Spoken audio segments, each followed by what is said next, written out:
राघवपुर नामक गांव में रुपेश नाम के मोची अपनी पत्नी खुशबू के साथ रहता था। वो लोगों के जूते चप्पल बनाकर ही अपने घर की खर्च चलाया करता था। एक समय की बात है। ए जी, सुनते हो? तुम कभी भी मेरे लिए कुछ नहीं लाते हो। मनीषा के पति उसे हर महीने कपड़े दिलाते हैं, गहने दिलाते हैं। तुम मेरे लिए एक चप्पल तक भी नहीं लाते हो। अरे भाग्यवान, वो मनीषा के पति एक नंबर के चोर है, इसी कारण उसका नाम चोरी चकारी में आता है। अब तुम क्या चाहती है, मैं भी वो सब करूं? जैसा भी हो जी, मुझे इतना पता है कि मनीषा के पति उसके लिए खूब सारा सामान लाते हैं और वो मुझे दिखा दिखा के जलाती है।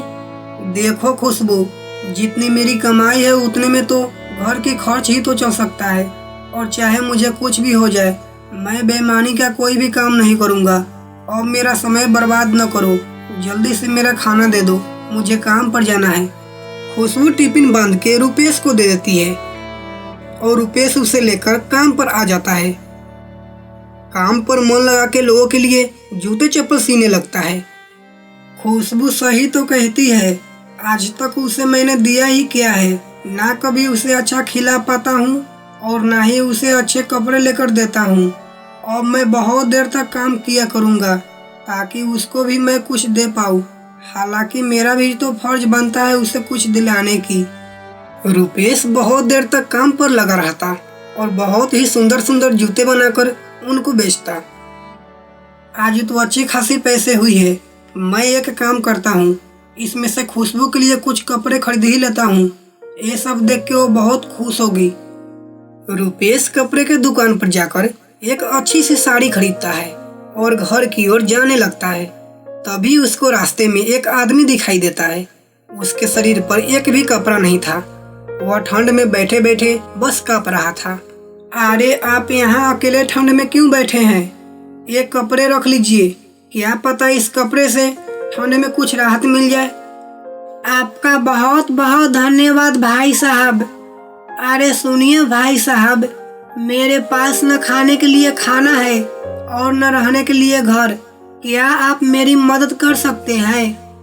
अरे भाई, मैं खुद एक छोटा मोटा मोची हूँ, बड़ी मुश्किल से अपना घर चला पाता हूँ। मैं तुम्हारी क्या मदद कर सकता? हाँ, लेकिन तुम चाहे तो मेरी घर चल सकते हो। वहाँ घर भी मिल जाएगी और खाने के लिए 2 वक्त की रोटी भी मिल जाएगी। अच्छा, तो आप मेरी मदद करने के लिए तैयार है? हाँ, लेकिन तुम्हें मेरी साथ मेरी काम में हाथ बटानी पड़ेगी। दोनों साथ में काम करेंगे तो क्या पता अच्छी कमाई हो। क्यों नहीं, मैं हर काम करने के लिए तैयार हूँ। चलो तो फिर घर चलते हैं। अरे भाई, तुमने अपना नाम नहीं बताया, क्या नाम है तुम्हारा? राघव। राघव नाम है मेरा। और मेरा रुपेश। अरे ये आप किसको ले आए? ये राघव है। कहाँ के राघव? यहाँ के या कहीं और के? अरे इसका नाम राघव है। ये मुझे रास्ते में बहुत ही बुरी हालत में मिला। इस बेचारे के पास न खाने को खाना है और न रहने को घर। ओ मेरे पति, तुम इतने दानवीर क्यों बन जाते हो? हमारे पास तो अपने खर्च के लिए पैसे है ही नहीं। पता न तुम इसे कहाँ से उठा लाए।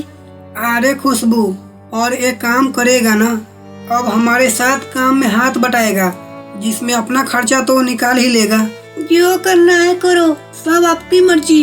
इतना कहकर खुशबू वहाँ से चली जाती है और राघव उसके पत्नी के गुस्से को देखकर जोर जोर से हंसने लगता है। अरे क्या हुआ तुम्हें? तुम क्यों दांत फाड़ रहे हो? कुछ नहीं भाई साहब, वक्त आने पर मैं तुमको जरूर बताऊंगा। अगले सुबह रुपेश राघव को मोची का सारा काम सिखाता है। इस जूते का यहाँ से सिलाई शुरुआत होगा और यहाँ तक आते आते समाप्त हो जाएगा। ऐसे सिलाई करोगे तो जूता नहीं फटेगा और ज्यादा दिन तक चलेगा। ठीक है भाई साहब, मैं बनाकर देखता हूँ एक जूता। राघव बहुत ही होशियार था। वह मोची के काम को बहुत ही आसानी से सीखकर जूते बनाने लग जाता है और उसके बनाए जूते बहुत ही सुंदर और मजबूत थे। अरे राघव, ये जूते तो तुमने बहुत ही सुंदर बना दिया। 10 साल हो गया मुझे जूते बनाते बनाते, लेकिन इतना सुंदर जूता मैंने कभी नहीं बनाया। मानना पड़ेगा तुम्हें, ये सब आप ही के वजह से हुआ। आप न मुझे घर लाते तो मेरा पता न क्या होता। कोई बात नहीं, अब मन लगाकर काम करो। हम दोनों इस दुकान को मिलकर बड़ा करेंगे। अब राघव मोची का सारा काम सीख चुका था। वह सुंदर सुंदर जूते सीने लगता है और रुपेश उस जूतों को शहर में बेचकर अच्छी खासी रकम ले आता था, जिससे उसकी अच्छी आमदनी होने लगी। ऐसा करते करते रुपेश के दुकान के जूते पूरे गांव में प्रसिद्ध हो गए और रुपेश देखते ही देखते खूब अमीर होता चला गया।